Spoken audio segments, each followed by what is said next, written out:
Now, these candles I'm using are also called Hopi ear candles. And what they are is cleansing candles for the ears. I've just completed my first tutorial where I showed you how to clean your ears using the long candle. This one. And now I'm about to show you how to clean the ears using the short candle, which is a bit different. It's got more of a funnel look to it. It's got a narrow backside and a wide top side, whereas this one is almost the same here as it is here.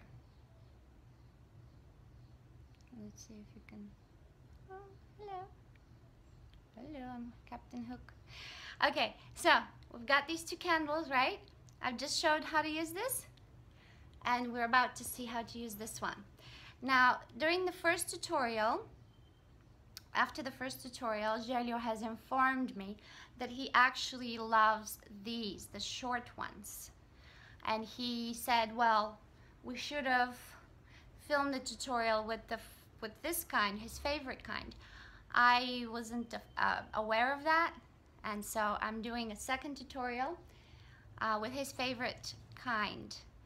And this one has an insertion tip that comes in the box. This is what it looks like. Now, Gelio just filmed a tutorial on how to use this candle on me, and I've informed him that using the insertion tip that comes with the candle is not really my favorite. I've had it done without the insertion tip and I like it better. I prefer it better that way.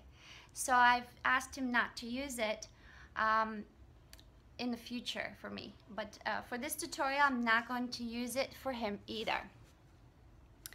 And we've already got our cutout cardboard circle. This is done to prevent any kind of ashes dripping on the patient's face and on his ear. And this is also useful to keep a good vacuum on top of his ear. So this is the patient's ear right here. He's laying flat on his side with his head on a pillow, whereby his body is sort of horizontally situated. That's done because when I put the candle through the hole and I insert it into his ear, it has to stay vertical. So I'm asking Gelio to go ahead and adjust the candle comfortably to fit inside his ear as deep as possible. It's very important for the candle to stay deep inside in order for it to pull all the ear mud and the impurities, also to pull out all the bugs. Yes, bugs. I said bugs. Sometimes there's bugs in your cavities. All right, are you feeling comfortable, Gelio? Can I begin? Yes. Okay. I have a lighter, and all I'm doing is just lighting this candle.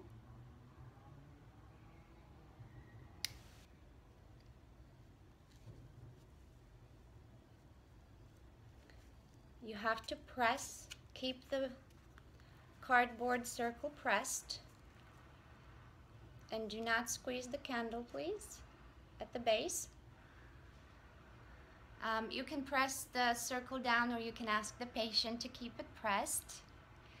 This is done to make good contact with the candle and to prevent, to create a good vacuum and to prevent any air from entering this whole system.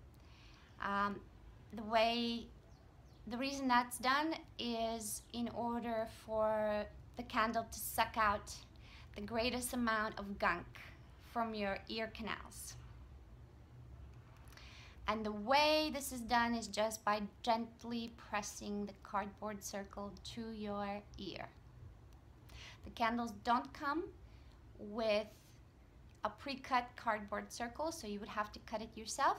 You saw how large it is, and you can cut it yourself, or you can buy a paper plate, poke a hole through the middle, and use it in place of the cardboard circle. And if you haven't catch my name yet, my name is Cetsy, and I would appreciate it if you will subscribe to my channel to follow me on YouTube and to keep up with all my upcoming videos. And also Gelio has a channel where he posted the therapy that he did for me, ear candling as well. So check out his channel, the links are below. And there's links below on where you can buy these same candles I'm using. These are the very candles that myself and Gelio have been using for years. We trust them, we like them, we like the way they work really well. He took out a great amount of ear mud out of my ear if you watched the video. If not, you can check it out with the links below. And with this kind of candle, there is a metal band through the base right here. That band stops the candle from burning as it reaches the exact spot where it should reach. So there shouldn't be any more burning done past that point. And they've created a really good stopper for that. The long candle doesn't have that. It only has a marker right there in green, just indicating where to stop burning it. So it would be about 3/4 of the entire length of the candle, whereas this one not only has a marker, but it also has a metal band which stops it from burning. So I think it's more useful. The long ones I believe are $15. The shorter ones are like $12. So even though it works better, it's actually cheaper. So I believe you can buy them on Amazon, and I do buy mine online, and I'm linking below where they are being sold. And these are Eastern European brand candles, so you won't be able to find them in the States. These are specialty items. They're only sold in Europe. So using the links below is the only place you can buy them, pretty much. Gelio is holding on to the cardboard circle while we're waiting for the candle to extinguish. And Gelio, your candle is almost extinguished. We're just waiting for a few more seconds. I'm going to grab the scissors so I can show you what we're pulling out as a result.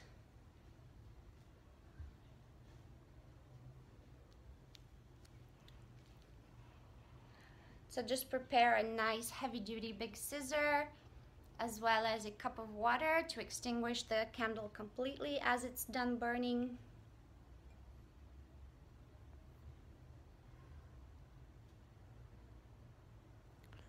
We can wait to stop burning. You want to wait until it has stopped on its own.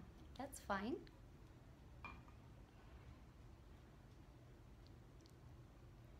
By the way, if you have any questions about this method, or if you have any suggestions for me in the process of doing it better, or any improvement suggestions or anything like that, go ahead and comment below. I do read all my comments. I try to respond to all my comments, so you will get a response from me, and I will really appreciate your suggestions and comments. Okay, so now it's pretty much done. It started smoking. As you can see, it stopped on its own. That's very, very convenient. And this is Gelio's favorite kind of candles. Now what I'm doing is just extinguishing it further. This is what it looks like when it's done. And then what I would do is I would proceed. Yes, thank you. I will proceed to cut this candle. It's actually the candle tip that's left. So I'm just gonna cut it to show you what's inside. What we've been able to pull out is gunk. So the way I cut it is just lengthwise. I pick the middle, and with these heavy-duty scissors, I'm just cutting away. All right. Now that it's cut, I'm just going to open it and show you. And as you